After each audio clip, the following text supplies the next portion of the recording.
네, 바야흐로 인플레이션 시대, 지금과 같은 경기 침체에 대한 우려가 높아질수록 전통적인 안전자산이죠. 바로 금에 투자하시는 분입니다. MZ세대가 관심을 가지면서 책까지 썼다는 매우 흥미로운 분인데요. 네, 유튜브에서는 투스텝 양벨이라는 이름으로 더 유명한 분인데 금투자 전문가 골드플레이션 책의 저자인 조규원 작가 모시고 자세한 이야기 나눠보도록 하겠습니다. 어서 오세요. 네, 반갑습니다. 네, 작가님, 일단 MZ 세대이시면서 비트코인이나 주식이 아닌 금에 투자한다. 좀 특이하긴 합니다.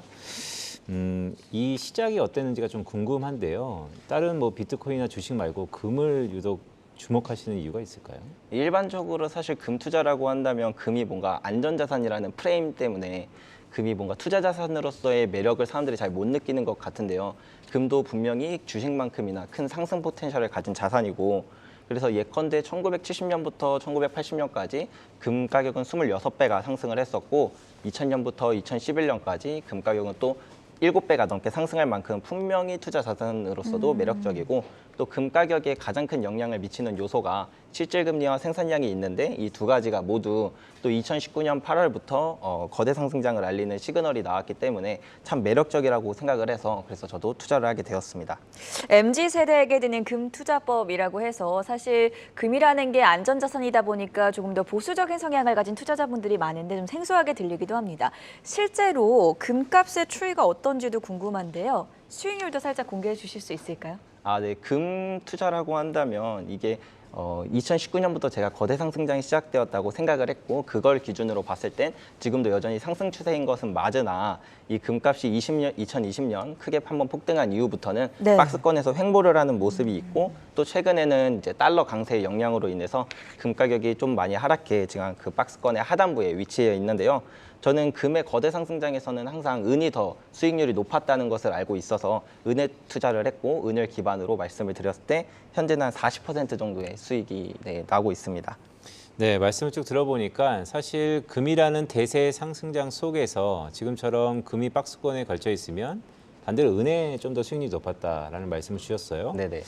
최근에 책도 보니까 골드플레이션, 그러니까 네. 골드의 인플레이션의 합성어 같은데 네. 전반적으로 원자재 시장을 다룬다라고 저희가 이해를 해도 될까요? 네, 맞습니다.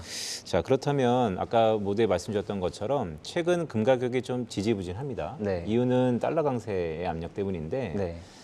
저희 프로에도 여러 전문가들이 나와서 달러 강세는 연말까지 좀 지속될 것 같다 이런 뷰를 많이 주고 계세요. 네네. 그렇다면 반대급부로 말씀 주셨던 것에 차용해 보면 금 가격도 연말까지는 좀 지지부진한 거 아닙니까? 네, 그럴 가능성도 충분히 있다고 생각을 합니다. 그래서 국제 금 시세로 따졌을 때는 앞으로 달러 강세가 더 지속된다고 쳤을 때 분명히 하방 압력이 있지만 1680달러라는 지지선은 저는 강력한 지지선으로 작용할 거라고 생각을 합니다.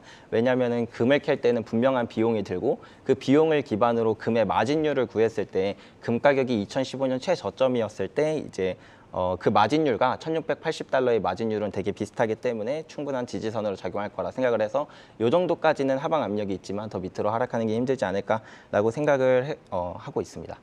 달러랑 금 모두 다 안전자산인데 각각 좀 접근하는 방식이 다른 것 같아요. 이런 달러 강세 속에서 왜 달러보다도 금에 더 투자를 조언을 하고 있는지 네. 이유를 들어볼 수 있을까요? 뭔가 그 안전자산이라는 그 관점의 차이라고 저는 생각을 합니다. 예컨대 안전자산이란 위기 때 오르는 자산이다라고 생각을 한다면 당연히 달러가 저는 안전자산이 맞다라고 생각을 해요. 실제로 2008년 글로벌 금융위기나 2020년 코로나 팬데믹 때도 달러의 가격은 올랐지만 금 가격은 하락했기 때문이죠. 하지만 가치 보존의 관점에서는 저는 금이 진짜 안전자산이라고 생각을 합니다. 왜냐하면 인류 역사의 모든 화폐에서 그 가치가 제로로 수렴하지 않은 화폐가 없었고 그 금은 단 한 번도 가치를 잃지 않은 그런 자산이었다 보니까 전 세계 금의 15%나 되는 양을 전 세계 각국의 중앙은행과 정부들이 보유를 하고 있는 이유도 그러한 관점에서 또 안전자산이라는 그런 관점에서 금을 채택한 게 아닌가라고 생각하고 있습니다. 네, 작가님 말씀을 좀 이렇게 빌어보니까 사실 금은 안전자산인데 안전자산은 지금처럼 위험한 시기에, 불안한 시기에 수익률이 높은 자산이다라고 정의를 주셨어요. 네네.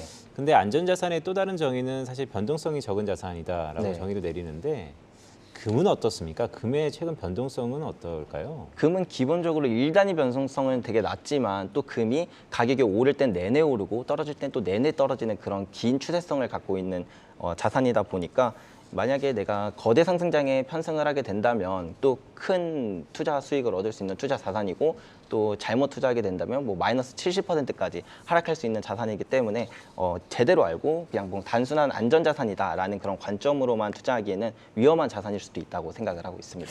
책을 보니까 주식과 금의 관계에 대해서도 분석을 해놨더라고요. 네. 제가 주식 투자는 혹시 안 하냐고 물어봤었는데 네. 주식으로 먼저 시작을 했는데 지금은 좀 금에 조금 더 집중을 하고 있다고 했어요. 네. 주식과 금의 관계는 뭐라고 보십니까?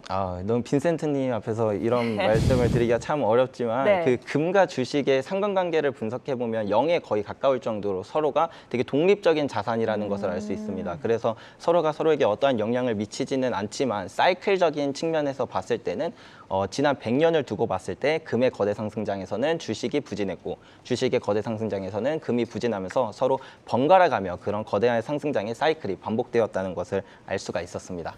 그렇죠. 사이클이 반복되었다는 것이 또 다른 특징 중에 하나인데, 자 그러면 실질적인 투자 좀 여쭤보겠습니다. 네. 사실 주식 투자에서 가장 중요한 것은 익절이라는 얘기도 있습니다. 그만큼 매매 타이밍이 매우 중요하다는 것인데요. 네. 금과 은은 좀 생소하긴 합니다. 근데 금과 은의 매매 타이밍, 뭐 매도 타이밍 이런 것에 특히 노하우가 있을까요?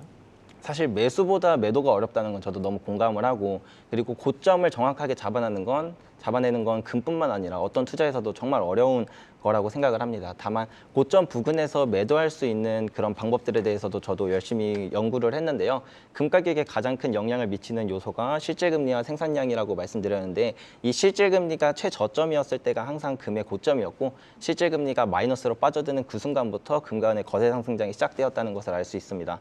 근데 실질금리의 최저점을 맞춘다는 것도 당연히 어려운 일이겠죠. 그래서 지난 100년간 이 실질금리가 어떠한 패턴을 가지고 있나라고 분석을 해봤을 때 총 3번의 저점을 그리면서 최저점에 다다르게 된다는 것을 깨닫게 되었고, 그렇다면 이 3번째 저점은 각 저점은 그 첫 번째 저점보다 두 번째 저점이 더 낮고 두 번째 저점보다 세 번째 저점이 더 낮다는 이런 특성을 이용해서 두 번째 저점에 다시 한번 다다르게 되었을 때 그때 금을 매도하면 어떨까라고 분석을 해본 결과, 그때는 최고점은 아니지만 최고점 부근에서 항상 매도할 수 있었다라는 것을 기준으로 이렇게 매도 타이밍을 잡아보는 것도 괜찮겠다라고 생각을 하고 있습니다. 네, 저희 투자자분들께서 좀 중요한 부분이긴 한데, 그러니까 실물적인 측면이죠. 그러니까 실무적인 측면인데 첫 번째 저점보다는 두 번째 저점이 있을 때가 네. 상시 방향성을 잡기에 좀 더 의미가 있었다. 네네. 경험담을 말씀 주셨는데, 자, 은 이야기 한번 해볼까요? 네.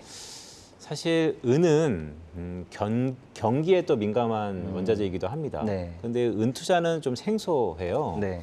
자, 은 투자 어떻게 하는 겁니까? 은은 기본적으로는 얘가 전체 수요의 절반 이상이 산업용으로는 쓰이지만 실제 가격의 움직임을 보면 금 가격을 거의 99% 똑같이 추종하는 모습을 보여주고 있습니다. 그래서 금과 똑같이 투자를 하면 된다라고 생각을 하는데요.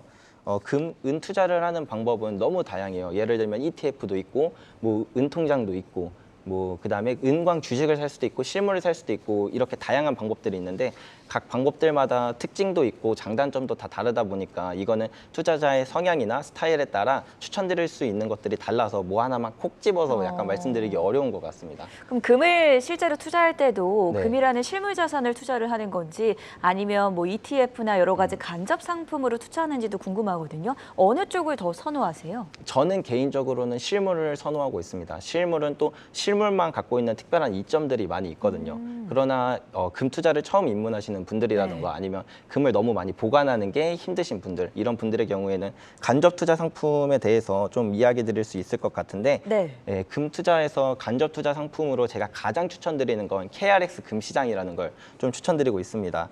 다양한 투자 상품들이 있지만 그중에서 수수료가 좀 저렴하다고 많이 알고 계시는 ETF랑 비교를 해봐도 ETF는 0.6% 정도의 수수료가 있지만 KRX 금시장은 0.2%에서 0.3% 정도밖에 안 될 정도로 수수료가 매우 저렴하고요. 또 KRX 금시장이라는 게 생소하신 분들을 위해서 잠깐만 설명드리면, 이게 2014년도에 정부가 금거래를 좀 양성화하고자 만든 시장이고, 그래서 각 증권사에서 다 거래를 하실 수 있습니다. 주식처럼. 그래서 그런 간편함이 있다는 장점도 있고요.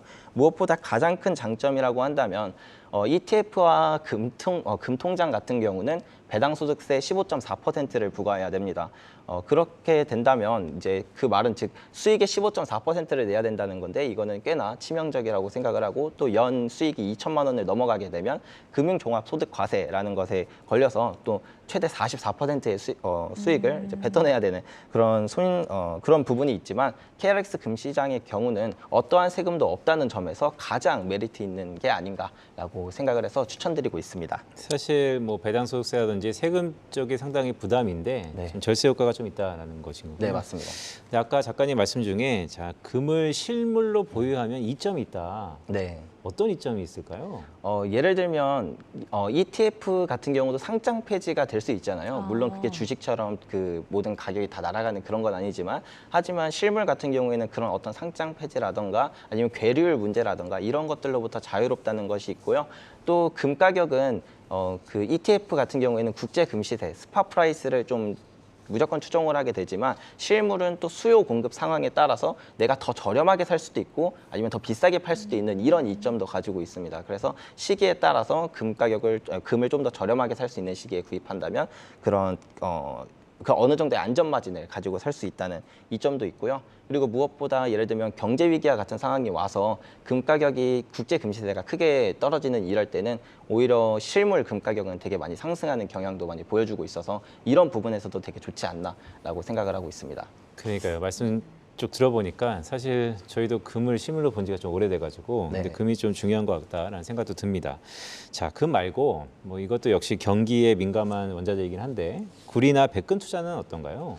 구리와 백금도 금속류이기 때문에 사실 금 가격과 되게 비슷한 흐름을 가지고 있습니다. 다만 이게 산업재로서의 역할이 더 크기 때문에 백금과 구리, 팔라듐 이 세 개는 좀 같은 움직임을 가지고 있고 금과 은은 투자 자산으로서의 그런 움직임을 가지고 있습니다.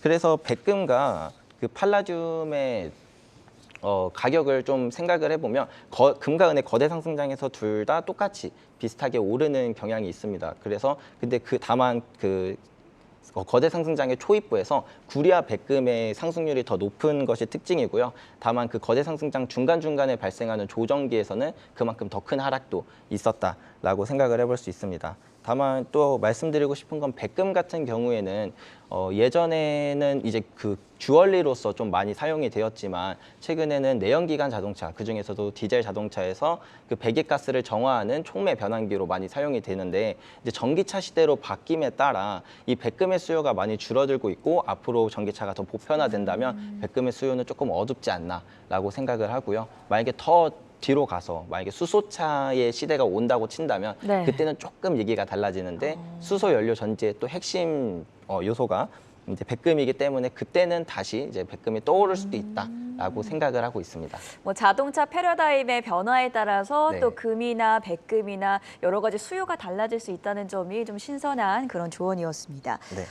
물론 주식만큼이나 금 가격이나 은 가격을 예측하는 게 무척이나 어려울 텐데 그래도 골드플레이션이라는 책을 쓰신 저자의 입장에서 올해 그리고 좀 단기적으로 봤을 때 금 가격의 전망 어떻게 보고 계세요? 사실 단기 전망을 하는 게 어려운가요? 너무 어려워요. 네. 그래서 저도 단기 전망을 토대로 투자를 하지는 않지만 그래도 저희 개인적인 생각을 좀 말씀드리자면 이번 9월 FOMC부터는 좀 금리 인상의 속도가 둔화될 수도 있다라는 전망도 많이 나오고 있지 그쵸? 않습니까? 그렇다 보니까 이제 기존에 있었던 달러 강세도 조금 더 완화적으로 바뀌게 된다면 금 가격의 하락도 멈추고 어느 정도 이제 그 다음부터는 금 가격의 상승이 있을 수도 있다라고 생각을 하고요. 금 가격의 지지선 아까 말씀드렸던 1,680달러는 꽤나 강한 지지선으로 작용할 것으로 전망되다 보니까 만약에 9월까지 9월 이후에도 좀 더 달러 강세가 지속된다 하더라도 이 이하로 떨어지는 것은 어렵지 않을까라고 개인적인 생각을 가지고 있습니다.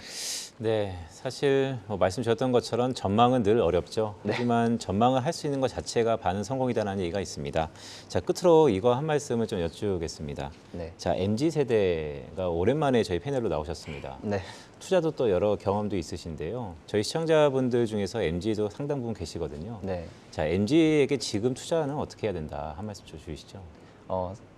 보통 투자에 있어서 내가 주식만 바라보면 그 내가 볼 수 있는 한계가 딱 정해져 있잖아요. 근데 내가 투자 자산을 더 여러 개를 두고 본다면 거기서 포착할 수 있는 기회가 더 많아질 수 있어서 금에 관심이 없으시더라도 그냥 한 번쯤 이런 이야기도 들어보시고 그렇다면은 이게 투자의 기회로도 나에게 찾아오는 그런 투자의 기회를 또 잡을 수도 있지 않을까라고 생각이 돼서 이렇게 하면 좋지 않을까요?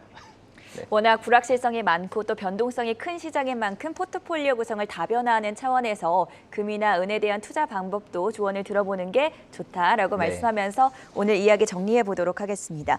투스텝 양벨이라는 유튜버로 유명하기도 하고요. 또 골드플레이션의 금투자 전문가 저자인 조규원 작가와 오늘 시장 분위기 함께 살펴봤습니다. 고맙습니다. 네, 감사합니다.